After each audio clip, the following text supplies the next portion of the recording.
पुरणपोळीचा बेत झाला म्हणजे कटाची आमटी तर हवीच. कांदा घ्यायचे, चिरा पाडायचे आणि गॅसवरती भाजून घ्यायचे. जास्त कांदा काळा करायचा नाही. तव्यावरती तेल गरम करा, सुकं खोबरं भाजून घ्यायचे, त्याच्यामध्ये आपण लसूण, आलं, मिरची ते भाजून घ्यायचे.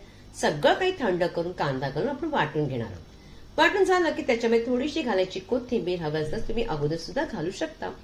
हा आपला कट काढलेला बाजूलाच ठेवलाय. पातेल्यात तेल गरम करून जिरं, हळद, लाल तिखट, धणेपूड आणि त्याचबरोबर घालायचे कढीपत्ता. हे सगळं झालं की आपण घालणार आहोत मसाला आणि हा मसाला अगदी तेल सुटेपर्यंत अगदी छान असा भाजून घ्यायचे.